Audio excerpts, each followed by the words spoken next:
வணக்கம் ஜெயன். வளைகுடால போர் நடந்துட்டு இருக்கக்கூடிய சமயத்துல ரெண்டு மிக முக்கியமான ஜியோ பொலிட்டிக்கல் நிகழ்வுகள் நடந்திருக்கு. அது என்ன அப்படின்றத பார்ப்போம். இதுல சம்பந்தப்பட்டிருக்கக்கூடிய நாடுகள் ஆப்கானிஸ்தான், பாகிஸ்தான், ஈரான் மற்றும் சைனா. சைனா ஒரு அவங்களுடைய தேட்ரிக்ஸ் நம்ம கடந்த காலங்களில் பார்த்தோம் அப்படின்னா ஒரு நிகழ்வு, அந்த தொலைக்காட்சி டிபேட்டை இன்னி வரைக்கும் என்னால் மறக்க முடியாது. நம்மளுடைய கம்யூனிஸ்ட தோழர்கள் அந்த பக்கத்துலேருந்து ஆர்கியூ பண்ணிட்டு இருந்தாங்க. அந்த டிபேட்ல என்ன மையப்புள்ளியா பார்த்தோம் அப்படின்னா, இந்தியா தாலிபன்கள் ஆப்கானிஸ்தானை டேக் ஓவர் பண்றாங்க.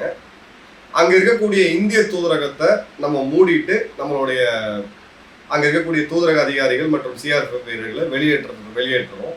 அதே சமயம் பார்த்தீங்க அப்படின்னா சைனா தாலிபன்களுடைய புது ரெஜிமோட கைகோத்து நிற்கக்கூடிய ஒரு போட்டோ பப்ளிஷ் ஆகுது. அதன் பிறகு பாகிஸ்தானுடைய ஐஎஸ்ஐ தளபதி அவன் பார்த்தீங்கன்னா ஒரு டீ கப்பை செயலாக வச்சுக்கிட்டு ஆல் இஸ் வெல்னு சொல்லிட்டு, தலைவர் இப்போ வந்து ஜெயிலில் இருக்கிறாரு, 27 வருஷம் தண்டனை வாங்கிட்டு ஜெயிலில் இருக்கிறாரு. ஏன்னா அசீம் முனிருக்கு எதிராக அவன் செயல்பட்டான்னு சொல்லி இப்போ அவனை வந்து தூக்கி உள்ள வச்சிருக்காங்க. வேற விஷயம். இது நடந்து கரெக்டாக 4 வருஷத்துல எப்படி டேபிள் டர்ன் ஆயிருக்குன்னு பாருங்க.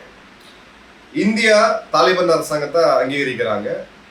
இன்னும் ஃபுல்லாக ஒரு தூதரகம் நம்ம ஓப்பன் பண்ணலனா கூட, கேம்ப் ஆஃபீஸ்ன்னு சொன்னா கூட, ஒரு தூதரகம் அஃபீஷியலாக இல்லைனா கூட இப்போ ஓப்பன் ஆகிருக்கு. தாலிபான்களுடைய ஆப்கானிஸ்தானுடைய வெளியுறவுத்துறை அமைச்சர் முட்டாக்கி அவர்கள் இந்தியா வந்தார். அவங்களுடைய கோர் ஐடியாவில் இருக்கக்கூடிய யூபியில் இருக்கக்கூடிய தியோபந்துக்கு போனது. அதன் பிறகு இந்தியா பாகிஸ்தான் ஆப்கானிஸ்தான் உறவு மிகப்பெரிய லெவலில் சீரானது. அங்கே முக்கியமான ப்ராஜெக்ட்ஸில் இந்திய நிறுவனங்கள் வரணும், வந்து பங்கேற்கணும் அவங்க சொன்னது. இந்தியாவுக்காக மினரல்ஸ் கனிம வளங்களில் மிகப்பெரிய லெவலில் நாங்கள் வந்து உங்களுக்கு தரோம், நீங்கள் வந்து மைனிங் பண்ணுங்க, இதற்கான வாகனங்களுக்கு இம்போர்ட் டியூட்டிலேருந்து எல்லாத்தையுமே நாங்கள் எடுக்கிறோம், உங்களுடைய பாதுகாப்பை நாங்கள் தரோம், வேலை வாய்ப்பை மட்டும் உறுதி செய்யுங்க. இது அடுத்தடுத்த கட்டத்தை நோக்கி போய் இப்போ பாகிஸ்தான் ஆப்கானிஸ்தானை தாக்குனதுக்கு காரணமாக சொன்னது ஆப்கானிஸ்தான் இந்தியாவுடைய காலனியாக மாறிடுச்சு, இந்தியாவுடைய ப்ராக்சியாக மாறி எங்களுக்கு வந்து ஒரு மிகப்பெரிய அச்சுறுத்தலை வந்து ஆப்கானிஸ்தான் கொடுத்துக்கிட்டு இருக்காங்க. பல பயங்கரவாத அமைப்புகள் எங்கள் நாட்டுக்கு எதிராக ஆப்கானிஸ்தானில் செயல்பட்டு இருக்காங்க. இதுக்கு பின்னாடி இருக்கிறது இந்தியா தான். ஒரு ஹிந்து நாட்டுக்கு ஒரு இஸ்லாமிய நாடு போய் காலனியா மாறி இருக்கிற ஒரு சூழ்நிலை வந்திருக்குன்னு சொல்லி பாகிஸ்தான் கதறிட்டு இருந்தாங்க. பட் இந்தியா ஆப்கானிஸ்தான் உறவை நம்ம நல்லா கவனிச்சோம் அப்படின்னா, தாலிபன்கள் இந்தியாவுக்கு எதிராக இன்னைக்குமே இருந்தது கிடையாது. காஷ்மீர்ல 90களில் மிலிட்டன்சி ஆரம்பிக்கும் போது அதன் பிறகு அது பயங்கரவாதமா மாறும்போது, நான் 2004 கேள்விப்பட்டதெல்லாம் பார்த்தீங்கன்னா ஒரு சில பேர் இந்த ஆப்கான்ல பிறந்தவங்க காஷ்மீர்ல பயங்கரவாதம் மிலிட்டன்சிக்காக வந்திருந்தாங்களே தவிர, தாலிபன்கள் என்னைக்குமே அங்கிருந்து ஒரு படைப்பிரிவை அனுப்பிச்சு இந்தியாவுக்கு எதிராகவோ இல்லை காஷ்மீருக்கு எதிராகவோ இது பண்ணது கிடையாது. அதே மாதிரி காஷ்மீர் பிரச்சனைக்கு பல இஸ்லாமிய நாடுகள் பாகிஸ்தான் சார்பு நிலை எடுக்கும் போது கூட ஆப்கானிஸ்தான் பார்த்தீங்கன்னா ஒன்று அவங்க நியூட்ரலா இருந்திருக்காங்க, இல்லை காஷ்மீருக்கு இந்தியாவுக்கு ஆதரவு நிலையை அவங்க எடுத்திருக்கிறாங்க. அவங்களுடைய பாராளுமன்றத்தை நம்ம தான் கட்டி கொடுத்தோம். அந்த மக்களுக்கு கிட்டத்தட்ட ஒரு 1,00,000 ஹெக்டேர் கிட்ட 16,000 ஹெக்டேர் கிட்ட பாசனம் இருக்கக்கூடிய இந்த சல்மா டேமை இந்தியா தான் கட்டி கொடுத்துச்சு. அப்போ அந்த டைம்ல நம்ம எக்ஸிட் ஆகும்போது நம்மளுடைய வெளியுறவு கொள்கை தோத்து போச்சு, இந்தியா ஓடி வந்துருச்சுன்ற கமெண்ட்லாம் பார்த்தோம். இப்போ அதுக்கப்புறம் 4 வருஷம் கழிச்சு ஃபாஸ்ட் ஃபார்வர்ட் பண்ணி பார்த்தோம் அப்படின்னா, சைனா நிறுவனங்கள் அங்கே இப்போ செயல்பட முடியாத நிலைமை வந்துருச்சு. ஏன்னா பாகிஸ்தான் அமெரிக்காட்ட காசு வாங்கிட்டு சீனாவுக்கு எதிரான அந்த ஐஎஸ்ஐஎஸ் போன்ற பயங்கரவாத அமைப்புகளை பயன்படுத்தி சீனாவுடைய மைனிங்கை வந்து குறி வச்சு தாக்கிட்டு இருக்காங்க ஆப்கானிஸ்தான்ல. 2வது, சீனர்கள் இப்போ அங்கே போய் வேலை செய்யறதுக்கு பயப்படக்கூடிய ஒரு சூழ்நிலை அப்படின்றது வந்துருச்சு. 3வது, தாலிபன்கள் பேசும்பொழுது இந்த மைனிங் கான்ட்ராக்ட் எல்லாமே இந்தியாவையும் அவங்க அழைக்கிறாங்க, ரஷ்ய நிறுவனங்களையும் அழைக்கிறாங்க, சைனாவையும் அழைக்கிறாங்க. ஸோ சைனாவுக்கு வந்து இலங்கை கொடுத்த மாதிரியோ பங்களாதேஷ் கொடுத்த மாதிரியோ ஒரு டெண்டரை தூக்கி கையில் கொடுக்காம, நீ ரேட்டு கம்பீட் பண்ணு, இவங்க கூட கம்பீட் பண்ணி உனக்கு நான் ஃபுல்லாக கொடுக்க மாட்டேன், பிரித்து தான் கொடுப்பேன் அப்படின்னு சொல்லி ஒரு சாமர்த்தியமான ஒரு கவர்னன்ஸை இப்போ அவங்க பண்ணிட்டு இருக்காங்க. என்னுடைய நண்பர் ஒரு ஆப்கானியர்கிட்ட பேசிட்டு இருக்கும்போது, அதாவது இங்கே அவரோட பேர் நடக்க முடியாது, பட் ஒரு எனக்கு தெரிந்த ஒரு இராணுவ அதிகாரி, ஒரு இங்கே பயிற்சிக்காக இந்தியா வந்திருந்தாரு. அவர் என்கிட்ட சொன்னது, கணிசமான அளவு டைம் ஒரு டெல்லியில் ஸ்பெண்ட் பண்ணியிருக்காரு இந்திய நகரங்களில்.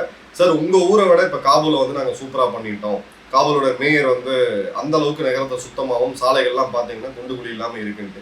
சத்தியமாக சீக்கிரம் இந்த போரெல்லாம் முடிஞ்ச பிறகு காபூலில் நேரடியாக இறங்கி ஆப்கானிஸ்தானில் இருக்கக்கூடிய அந்த கலர் ரிப்போர்ட்டை நம்ம கண்டிப்பாக பண்ணுவோம், வெகு விரைவில் நடக்கும். பட் இதை நான் ஏன் சொல்கிறேன் அப்படின்னா, இந்திய ஆப்கான் உறவு அப்படின்றது மிகப்பெரிய லெவலில் ஸ்ட்ரென்த்தன் ஆயிருக்கு. சைனாவுடைய ஆப்கான் உறவு அப்படின்றது பெரிய அளவுக்கு கொலாப்ஸ் ஆயிருக்கு. எந்த அளவுக்கு கொலாப்ஸ் ஆயிருக்குன்னா, சைனாவை க்ளோஸா அப்சர்வ் பண்ணக்கூடிய இந்தியாவுடைய ஒரு திங்க் டேங்க் மற்றும் ஜேர்னலிஸ்ட் இருக்கக்கூடிய ஆதல் பிரார் என்ன சொல்லியிருந்தாருன்னா, சைனா கம்ப்ளீட்டா அவங்களுடைய ஆப்ரேஷன்ஸை பேக்கப் பண்ணிட்டு ஆப்கானிஸ்தான் வந்து வெளியேறாங்க அப்படின்றது தான். அவங்களுடைய நிறுவனங்கள், அவங்களுடைய முதலீடுகள், சீனர்கள் எல்லாரும் இப்போ மொத்தமா பேக் பண்ணி அங்கிருந்து வெளியேறக்கூடிய ஒரு சூழ்நிலை இப்போ வந்துருச்சு. அவங்க முடிவு எடுத்துட்டாங்க, இனிமே சைனா ஆப்கானிஸ்தான்ல போய் இறங்கி எதுவும் பண்ண போறது கிடையாது. ஸோ 4 வருடம் முன்னாடி கோடிக்கணக்கான தங்கம் இருக்கு, கோடிக்கணக்கான காப்பர் இருக்கு, லித்தியம் இருக்கு, இந்தியா தப்பிச்சு ஓடி வந்துட்டாங்க, நம்மளுடைய பாலிசி ஃபெயிலியர் ஆயிடுச்சு, சீனாக்காரன் பாருங்க அசால்ட்டா போயிட்டு, அதே சீனா இப்போ பேக் பண்ணிட்டு போறாங்க. பட் போறதுக்கான காரணம் என்ன அப்படின்னா, ஆப்கானிஸ்தான்ல சைனாக்கு நேரடி செக்யூரிட்டி கிடையாது. அங்க வந்து பாகிஸ்தான் மூலியமா தான் அவங்க செக்யூரிட்டி ப்ரொவைட் பண்றாங்க. இப்ப அதே பாகிஸ்தானுடைய நெருக்கம் அமெரிக்கா பக்கம் ரொம்ப அதிகமாகி இப்ப இந்த ரீகாலிபிரேஷன் நடக்குது. சைனா முழு சப்போர்ட் கொடுத்தாங்க ஆபரேஷன் சிந்தூர்ல பாகிஸ்தானுக்கு. அதன் பிறகு நடந்த மாற்றத்துல அசீம் முனீர் வந்த பிறகு கம்ப்ளீட்டா ஒரு அமெரிக்காவுடைய கைப்பாவையா, ட்ரம்போட ஒரு லாயல் ஒரு 4 கால் பிராணியா இவங்க மாறினதுல இருந்து சீனா அதை வந்து ரசிக்கல. இவங்களை நம்பி நாளைக்கு ஆப்கானிஸ்தான்ல பெரும் முதலீடுகளை போட முடியாது அப்படின்றது ஃபர்ஸ்ட் முடிவு. அதே மாதிரி பாகிஸ்தான் இருக்கக்கூடிய சீபெக் காரிடர்லையுமே இதுக்கு மேல சைனா பெரிய முதலீடுகளை கொண்டு போக போறது கிடையாது. ஏன்னா அதே பலுச்சிஸ்தான் பகுதி எப்படி இவங்க வந்து குத்தகைக்கு எடுத்தாங்களோ, இன்னைக்கு அதே குத்தகையை மாத்தி இன்னொருத்தங்களுக்கு அமெரிக்காவை உள்ள கொண்டு வர்றது சைனா வந்து ரசிக்கல. ஸோ இதோட ரிஃப்ளெக்ஷன் நம்ம எங்க பார்க்கலாம்னா, சைனாவுடைய அஃபிஷியல் ஊடகம் குளோபல் டைம்ஸ். இந்த குளோபல் டைம்ஸ் வந்து ஒரு 4 நாளைக்கு முன்னாடி எக்ஸ் தளத்தில் ஒரு ஃபேக்ட் செக் பண்ணியிருந்தாங்க. அது என்னன்னா, இந்தியாவுடைய முப்படை தளபதி பேசினதை ஈரானை நாங்கள் தாக்குவோம்னு சொல்லி ஏஐ மூலியமா அதை வாய்ஸ் சேஞ்ச் பண்ணி அந்த வீடியோவை ஃபேக் வீடியோவை சர்க்குலேட் பண்ணிட்டு இருந்தாங்க பாகிஸ்தான். இந்த 2 வீடியோவும் சேர்த்து போட்டு இது தவறான செய்தி, இதை நம்பாதீங்க, இந்தியாவுடைய முப்படை தளபதி இதுதான் பேசினாரு, ஒரிஜினல் வீடியோன்னு சொல்லி எக்ஸ் தளத்தில் பகிர்ந்தது யாரு? சைனாவுடைய அரசு ஊடகமான குளோபல் டைம்ஸ்.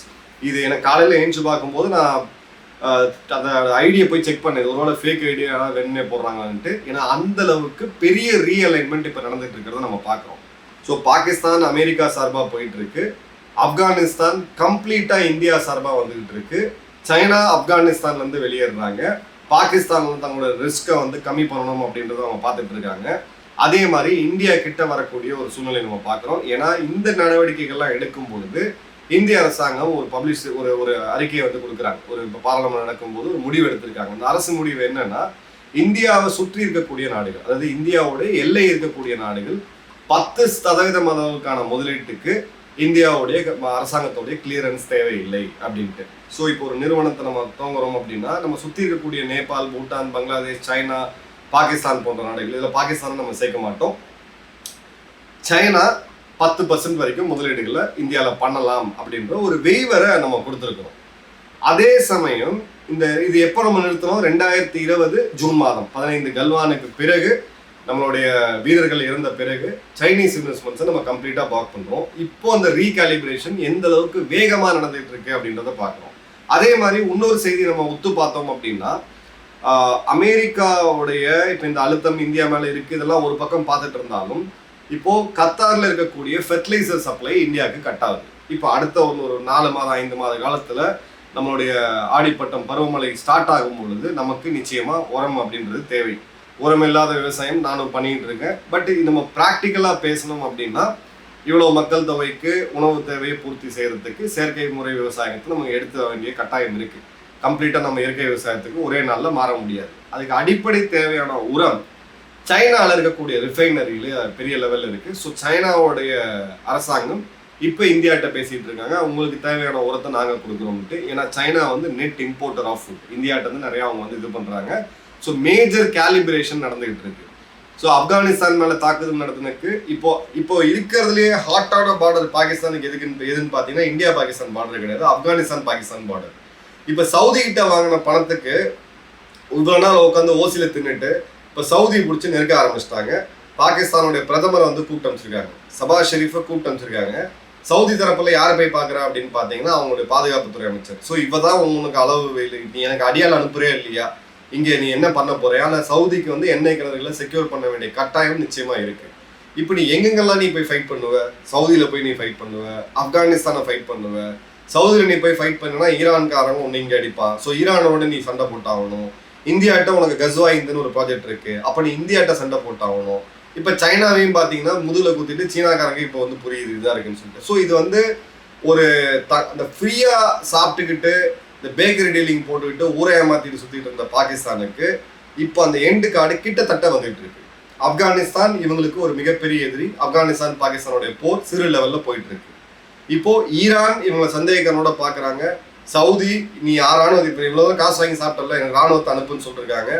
என்னைக்கு இவங்க போய் ஒரு ஏவுகணையோ இல்லை ஒரு இதையோ ஈரானையோ தாக்கக்கூடிய முடிவு எடுத்தாங்கன்னா ஈரான் பாகிஸ்தானுடைய யுத்தம் அப்படின்றது தவிர்க்க முடியாது. இந்தியா இவங்களுக்கு நிரந்தர எதிரி. இவங்க வந்து ஒரு இடத்துல ஒரு டேடியாக இருந்த சைனாவைட்டையும் இப்போ பார்த்தீங்கன்னா புது டேடியை காமிச்சு சாப்பிட்டுட்டு இருந்து இப்போ சைனாவும் வந்து இவங்க திரும்பி நிற்கிறாங்க. ஒரு மேஜர் ஜியோ பொலிட்டிக்கல் சேஞ்ச் இந்த இடத்துல வர இருக்குது.